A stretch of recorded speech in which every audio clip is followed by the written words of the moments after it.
You guys love this topic. So I brought part three of things Koreans do that foreigners find is so interesting. Make sure you subscribe to my channel so you can continue to watch the series and also learn about Korean language and Korean culture. Let's get to it. Oh, before we start, I want to just quickly let you know that we have this book called South Korea Travel Guide. A lot of you told me in the comments that you're planning a trip to Korea. Anybody? If you are, hand up. Yep. I'm also planning my trip to Korea next year as well. So, I've been to Korea many times. I lived in Korea over 10 years actually. 10 years, I know. And every time I visited Korea, I like to put things in my Google Doc and Excel sheet every year I visit and update it and just collected places that I absolutely love. So I can share it to you guys, right? So in this travel guide, I put only places that I want to revisit. For example, I have best places to shop. So you guys can have shopping handled in Korea like this. And let's see, things you need to do when you arrive in Korea. And then a lot of you also asked me, hey, Aina, I'm going to Korea. I don't know which hotels to stay. So I divided the section into mid range, luxury, mid range, and then budget friendly. So everybody has something to, look for in this section for hotels. And you'll love this because I made sure I picked the clean ones because I don't like dirty hotels and good location. So you guys can go to all these places in a short amount of time. Okay. And then for restaurant recommendations, I am a foodie. If you're a foodie, you're going to love this part. I have my recommendations in this manner where you'll have a link where when you click on it, you're going to go directly to either a Google map or Naver map. But many times Google Maps don't work in doesn't work in Korea. So I have Naver map links for you. So when you click on it, you'll see the street and the street address, everything that you need to know right there in the South Korea travel guide. Not only that, I put cafe recommendations to how Korean money works, must visit places for sightseeing, and the nearby restaurants. Basically, everything that you need to know when you're traveling to Korea. I made this so I can save you guys hours of research time because my goal for you is when you land there, I want you to enjoy your time without thinking, where do I stay? What restaurant is good? What cafe should I go? Like, I don't want you guys to spend hours researching because I already did the work. So if you have plans to visit Korea, highly recommend this. I'm going to have the link in my description as always, and then I'll also have it in my on my website. All right, so check it out. It's going to be very helpful for you. And now let's get to part 3 of culture facts. Whoa. So I kind of divided all of this into sections, and the first section is all about social activity. One of the popular social activities that people do in Korea is taking pictures at a photo booth. You've seen it. If you visited Korea, you've seen it, right? Not every block, but you'll see oftentimes when you like pass by popular streets that we have something called 인생 내 것. 인생 means life. 내 means native number 4. No, 하나 둘 셋 넷. Yep. But 컷, it's net, but then we drop the s when there is a major word next to it. Cut right here is acting as a major word. Cut just is a cut in English, right? So 4 cuts of good pictures for your life. That's what it means. So when you go into the booth, you're going to have 4 cuts of amazing pictures like this. This is me and Isaac. We also took 인생 내컷 pictures, and I just took a picture of it just to show you. If you haven't tried it, go ahead and do it. You'll love it. And especially for Korean machines in Korea, they have all kinds of themes that you will see to change it up every time. So not it's not just like a one booth. and then same theme every time. It's so many. I can't even describe. There was like a one for laundry theme where it looked like you're inside of a laundry machine. Like I was like, "Oh my god, that's so cool." And then there was a cave theme where you're like inside the cave, and there was a disco theme. I did that one too. It was so cute with my friends. So you will know what I mean when this is a culture, because they take it pretty seriously with all these themes in photo booth. Okay? And of course, number one social activity happens at cafes in Korea. You guys know every block of the street that you see in Korea, we will have cute, fun, themed cafes so you can check it out. Last time in the video, I shared with you why we have so many cafes, remember? It's because we don't meet at homes. That's not part of our culture. So, really, the only place to meet is at a cafe. So, this is where you're gonna meet up with your friends to discuss something, or in a group, or maybe, what else? Like you're doing your homework or work, like all of that is gonna happen at a cafe. So, just know that we have a bunch. And some people like cafes so much that they do a cafe tour whenever they go to Korea. That's how many cafes there are in Korea. And talking about cafe, let's go more about the cafe culture because it's an important part of our country. So, Korea has more cafes per street than almost any country. We're very proud of that. We have so many cafes and dessert places that you can think of. And many cafes have a one drink policy. Did you know that? If you've been to Korea, you know exactly what I'm talking about, meaning everybody has to get their own drink. Let's say you have a group of friends, that's 5 people, and then you go and then one person's like, "Hey, I'm not feeling like I'm want to drink." Then no matter if even if they don't want to get a drink, they have to get something. Maybe they should get a cake because the moment you go in, the policy is you have to get something. That's the rule for one drink policy. And that's because Korean cafes, you guys know, they give you free Wi-Fi, and then it's cute, and people are not just there to drink coffee, they're there to chill and have a good time. Many people spend 2, 3, 4 hours there just sitting and they don't leave. So, cafes gotta also pay rent, and they gotta earn money. So we have to make sure we follow the one drink policy and help the cafes survive. Okay, because we have a good time there. It's not just like grab and go culture. Okay. And drinking ice Americano even in winter. Can I just share a story with you guys? You guys, this is a true story that happened 3 months ago when I visited Italy with Isaac. I went to Switzerland and then I went to Italy right after Switzerland. And by the way, before I share that, you have to know what this word means. Ah, ah. Can you guys say that? Ah, ah. It's short for ice Americano in Korea.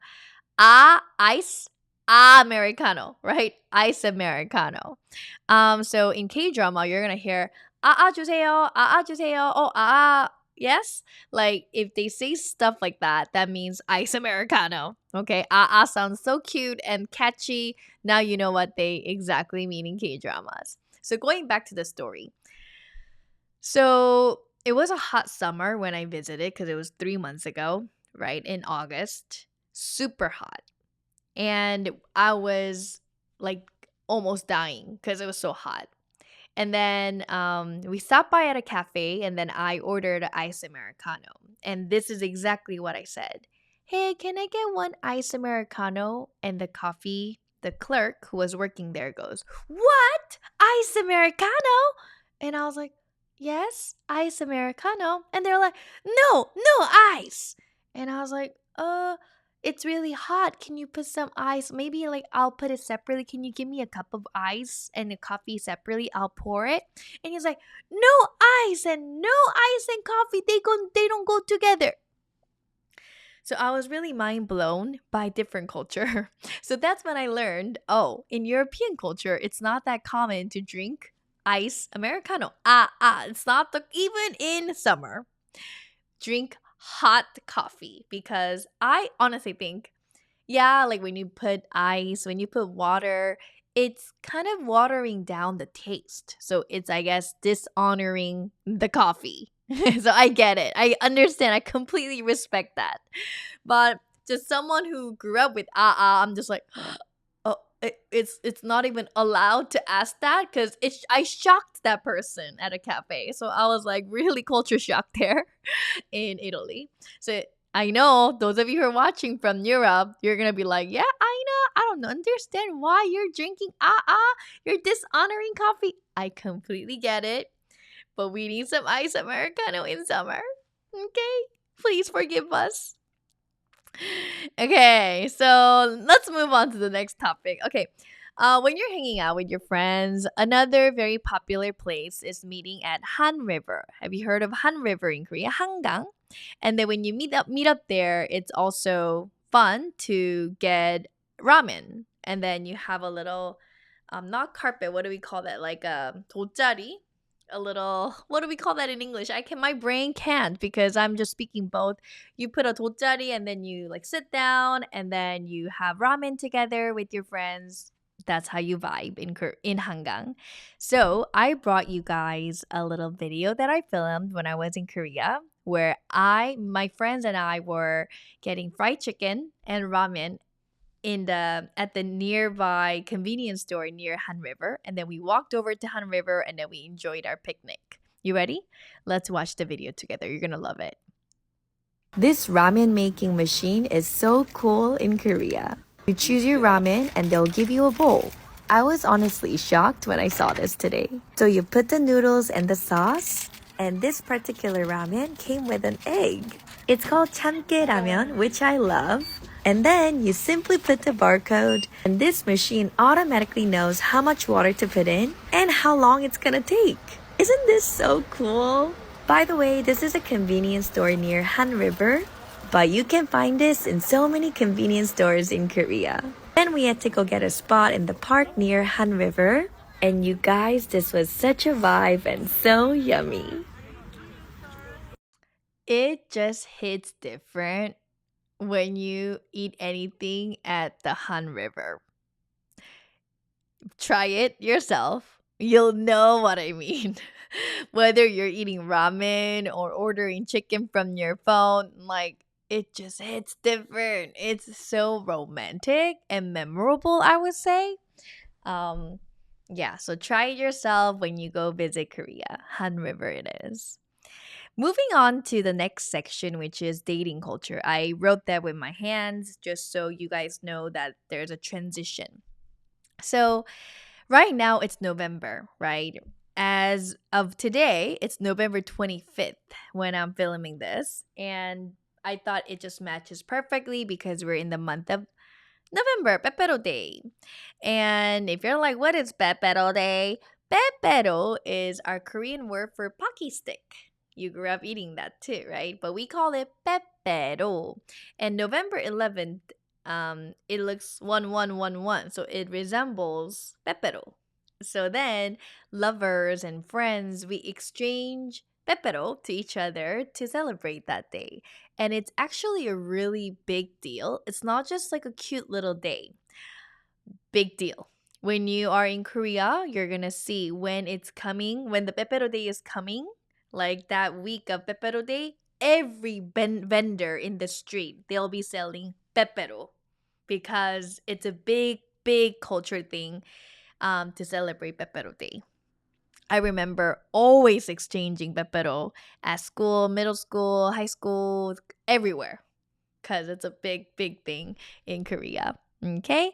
So, yeah, if you're in Korea, celebrate Pepero Day. Such a cute way to celebrate. And then now we're in the dating culture, I want to bring up this one. I can't be just talking about, fun ones. I have to also talk about this. Not so fun ones, but, real. Parents' approval is very important when you're dating someone.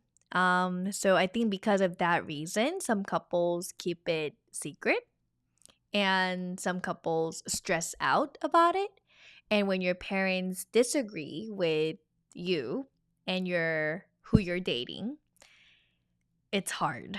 It's very hard. The relationship, the atmosphere, like everything it's tough.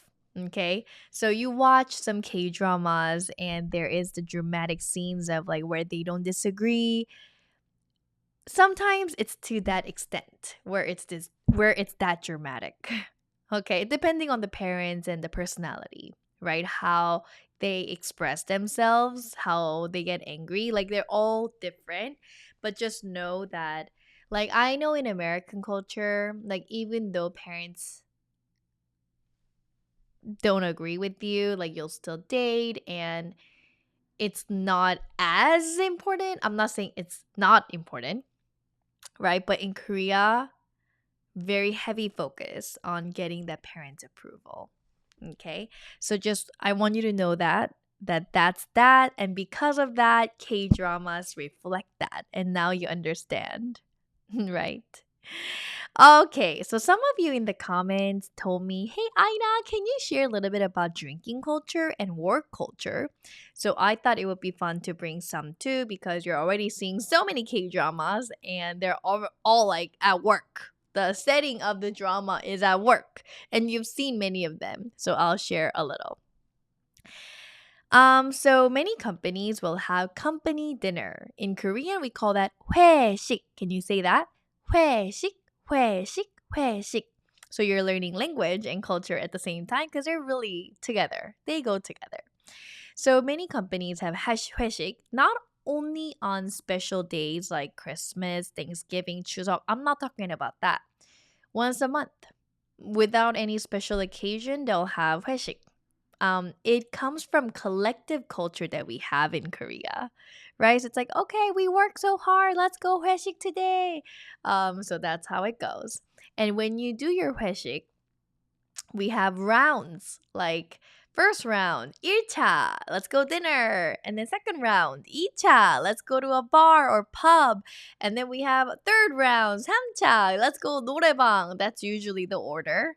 I mean, you've seen it in K-drama, right? And some people get forced to go to 2차 and 3차, but some people are like, oh my god, I really can't. I'm done. After the first round 1차, can I please go home? 집에 갈게요.